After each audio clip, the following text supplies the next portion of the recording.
Oke, Assalamualaikum warahmatullahi wabarakatuh. Hari ini saya akan membahas tentang contoh soal untuk UK3. Nah, untuk contoh soal ini juga bisa kalian lihat di LKS kalian masing-masing.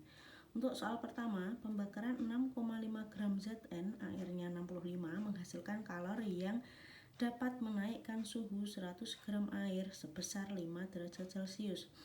Jika kalor jenis air 4,2, berapakah perubahan entalpi reaksi pembakaran tersebut? Nah, di sini yang diketahui yang pertama itu adalah massa Zn 6,5 gram, kemudian massa air yang dimasukkan ke dalam kalorimeter itu 100 gram. Kemudian perubahan atau kenaikan suhu karena dia kenaikan berarti dia delta T nya itu positif, yaitu 5 derajat Celcius. Kemudian ada kalor jenis air, itu berarti kalor jenis itu C kecil ya. Kemudian kalau C besar itu dia namanya kapasitas kalorimeter gitu ya. Nah, karena dia yang diketahui C kecil, berarti kita kalau disuruh mencari perubahan entalpi, berarti kan perubahan entalpi itu delta H loh. Nah, berarti delta H itu kan min H per mol. Berarti kita cari H-nya dulu. Nah, H itu kan dia kalau di sini yang diketahui cuma massa dan juga delta T dan C kecil, ya udah tinggal MC delta T aja. Gitu ya. Kemudian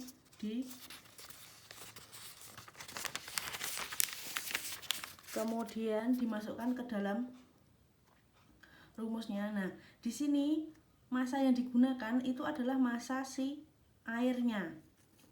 Massa air itu kan tadi massa air yang dimasukkan ke dalam kalorimeter itu kan 100 gram.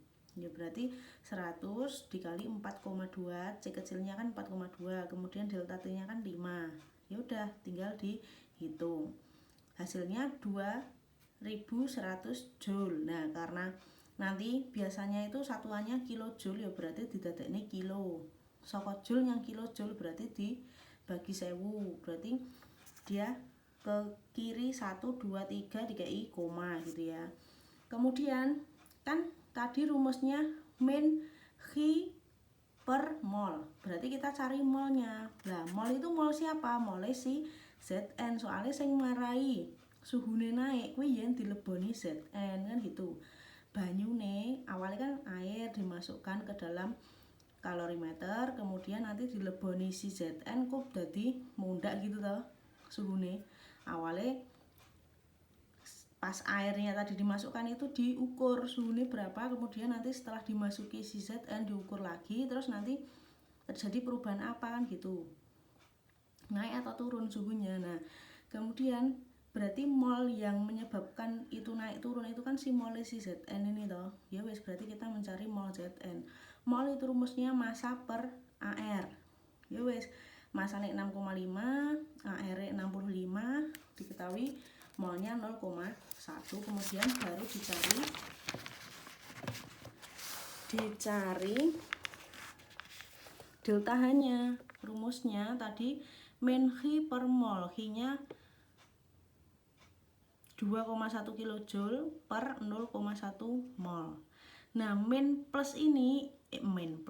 ini harus selalu ditulis, soalnya nanti dia menunjukkan itu dia reaksinya eksoterm atau endoterm. Kalau dia hasilnya min berarti dia eksoterm atau mengeluarkan kalor. Kalau dia hasilnya plus berarti dia endoterm atau menyerap kalor gitu ya.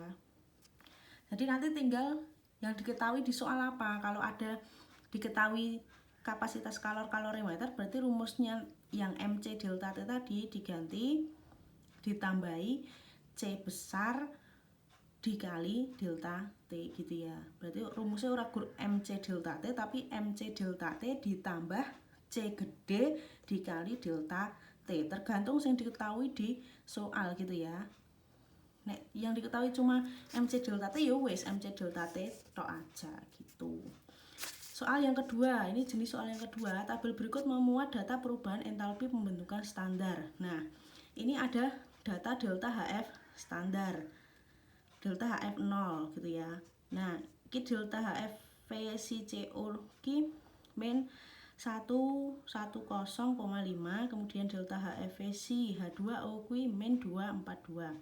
Berdasarkan tabel tersebut, hitunglah perubahan entalpi dari C ditambah H2O menjadi CO plus H2. Nah, di sini kan kalau ada delta H berarti kanan per kiri gitu toh, produk dikurangi reaktan gitu toh. Nah, yo wes berarti iki delta HFVC-CO ditambah delta HFVC-H2 dikurangi sing delta HFVC dikurung ya, dikurung terus ditambah delta HFVC-H2O. Jadi yang kanan delta HFVC yang kanan dijumlah dikurangi delta HFVC yang kiwa dijumlah gitu ya. Nah, di sini tadi kan yang diketahui ini toh, si delta HFVCO itu min 110,5. Delta HFVH2 kenapa kok 0? Soalnya dia itu sih kalau ada unsur bebas H2, cetok, O2 gitu dia saka awal kuwi Gusti Allah iki lan nyiptakne iki wis bentuke H2. Jadi ora perlu nganggo energi meneh ben iso dadi H2 kan gitu. Berarti nek enek sing kaya ngene iki, nek enek unsur bebas utawa unsur ngene iki, berarti dia nek ada unsur bebas sing dhewe sing jomblo utawa berdua tapi sejenis, itu dia apa kuwi jenenge? Delta HF0 nya itu 0. Kalau nggak percaya ini C itu kan juga 0, soalnya dia itu tidak memerlukan energi untuk membentuk si H2, O2 kayak gitu ya, C tok, Na tok dan seterusnya gitu. Nah, CO itu kan dia terbentuk dari C karo O2. Berarti dia itu perlu energi ben iso dadi CO toh. Ya wis berarti dia duwe delta HF0 gitu. Nah, ini kan tadi min 110,5. Kemudian kalau yang H2O tadi kan dia min 242. Lah, min ketemu min berarti kan jadi plus. Ya wis berarti jawabannya nek dikurangi kan iki 200 dikurangi 100 kan gede sing plus toh, ya wis berarti jawabannya plus gitu. Jadi perubahan entalpi reaksi ini itu delta H-nya itu yang ini tadi plus 131,5 kJ per mol. Kemudian itu contoh soal yang kedua, jenis kedua. Ya, jenis ketiga ini diketahui reaksi 2NO menjadi N2 plus O2, delta H-nya adalah min 180,72 kJ per mol. Yang kedua, 2NO plus O2 menjadi 2NO2, delta H-nya sekian. Tentukan setengah N2 plus O2 menjadi NO2. Nah, ini kan ada dua reaksi.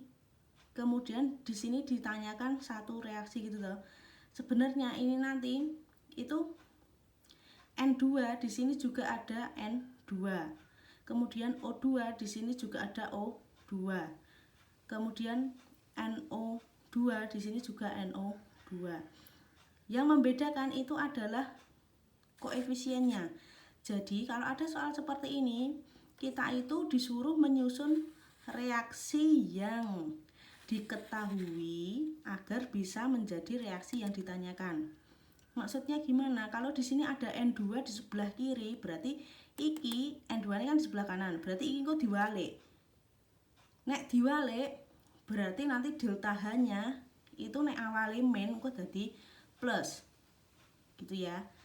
Kemudian kalau di sini setengah, berarti kini sak derete dibagi loro kabeh. Ben dadi setengah. Nek dibagi loro ya berarti iki dibagi loro, iki dibagi loro, iki dibagi delta H-nya juga ikut dibagi 2. Makanya dia nanti jadinya itu kalau kita lihat ini iki nek diwalik kan jadinya ini setengah N2 ditambah setengah O2 menjadi NO tok, kemudian delta H-nya kuwi iki diwalik 180 diwalik, maksudnya awalnya min dadi plus, kemudian mergo dibagi loro dadi 90,37. Nah, kemudian yang kedua itu kan nek O2 kan ada dua toh, iki nek kene karo nek kene toh. Ya berarti kita cari yang ini aja. NO2 nek kene nenggon sebelah kanan, nek kene kok ya sebelah kanan. Ya wis berarti kan wis padha.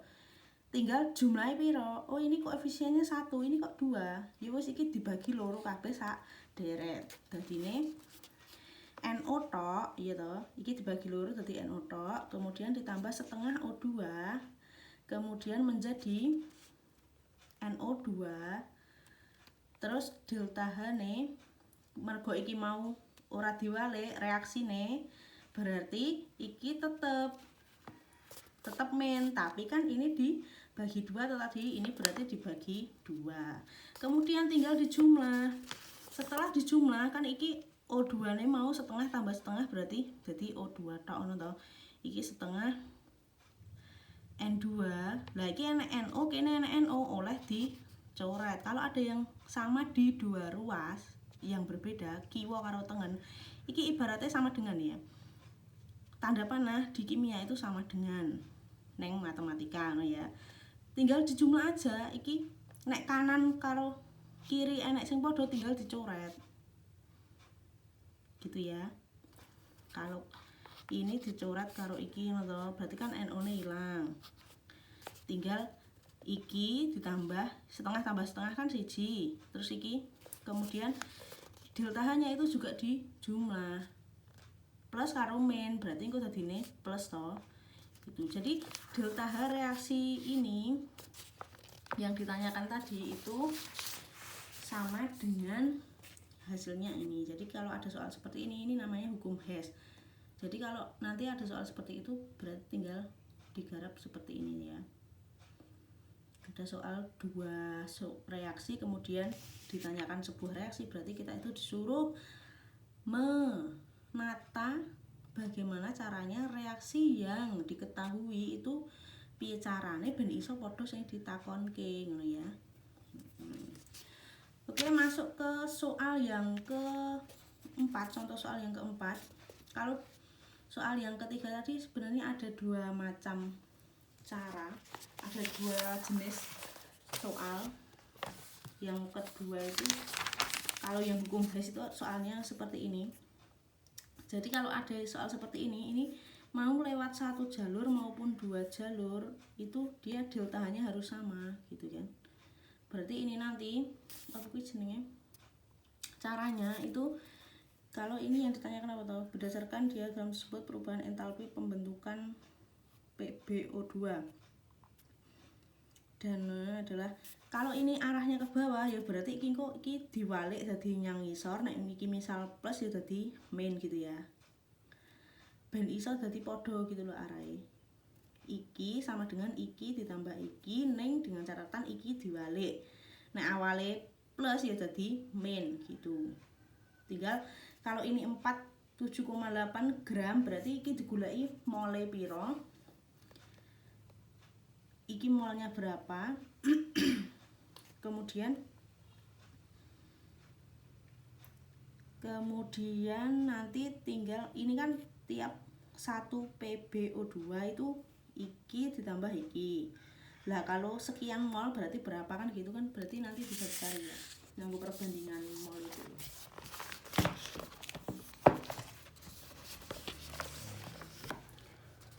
Oke, sekarang masuk ke soal nomor 4. Itu diketahui energi ikat rata-rata sebagai berikut. Nah, energi ikat rata-rata itu biasanya ini nanti misal ada soal C2H6 berarti kok digawe gambare ngono ya.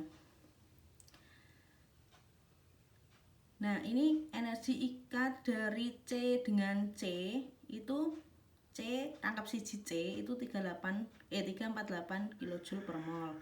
C double bond C rangkap 2 ngene iki kuwi 614 kJ Joule per mol. H karo H kuwi 436 kilojoule per mol. Nah, kalau ini soalnya macam-macam. Kadang ditanyakan delta H-nya, kadang ditanyakan iki C karo H-ne piro kan ngono to, energi ikatnya. Nah, ndelalae kok ini soalnya hitunglah energi ikat CH menurut reaksi ini. Nah, kalau yang tadi nek energi ikat kan berarti energi ikat toh, berarti kiri dikurangi kanan kan gitu. Sing kiri iki dikurangi sing kanan. Nek mau kan kanan kurangi kiri, produk kurangi reaktan toh nek yang delta H tadi. Kalau yang ini kiri dikurangi kanan. Nah, maksudnya kiri kurangi kanan ki piye? Energi pemutusan iki kan ameh diputus. Sing garis-garis iki lho, piye ameh diputus. Kemudian kalau yang garis-garis di sini ini mau diikat kan gitu. Berarti energi pemutusan dikurangi energi pengikatan atau penggabungan. Nah, di sini kan ada CC, kemudian 1 CC, kemudian ditambah CH-ne enek 1 2 3 4 5 6 CH.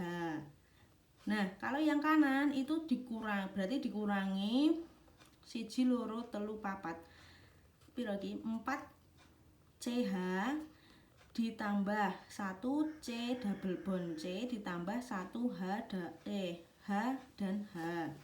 Gitu loh. Nah, kalau ada yang sama itu boleh dicoret. Kan iki nek CH, kene ya nek CH ngono to. Nek C tunggal karo C rangkep nang kene kan beda, wong tunggal karo rangkep. Berarti yang sama aja yang dicoret, berarti tinggal 2 CH ditambah 1 CC, kemudian dikurangi C double bond C ditambah H. Nah, tadi kan di sini sudah diketahui kene plus 124 kilojoule. Berarti delta H ne kuwi 124 kilojoule per mol. Kemudian iki 2 CH ditambah iki mau wis diketahui to. CC mau 348, nek double bond berarti 614. Nek HH kuwi 436, tinggal dioperasikan ngono to. Kemudian ketemu 2 CH kuwi sama dengan 826. Berarti CH ne kuwi 826 dibagi loro 413 kilojoule per mol. Kalau ini yang ditanyakan itu delta H, berarti delta H sama dengan yuk tinggal ini dihitung tadi, yang kiri itu apa aja, yang kanan itu apa aja. Kemudian nanti tinggal dioperasikan kiri dikurangi yang kanan gitu ya. Yang penting kalian bisa menggambarkan bentuk atau bentuk strukturnya gitu ya. Strukturnya kayak ngopo. Nek C2H6 ya C-ne nek loro, H-ne nek 6, berarti gambarnya kayak gini. Nek C2H4 kuwi iki kan CN H2NO kuwi berarti nek CN H2N kan dia alkana, berarti kan dia alkena toh, berarti ya nek ikatan rangkepe C-ne gitu. Yang penting kalian bisa menggambar itu. Oke, sekian, wassalamualaikum warahmatullahi wabarakatuh.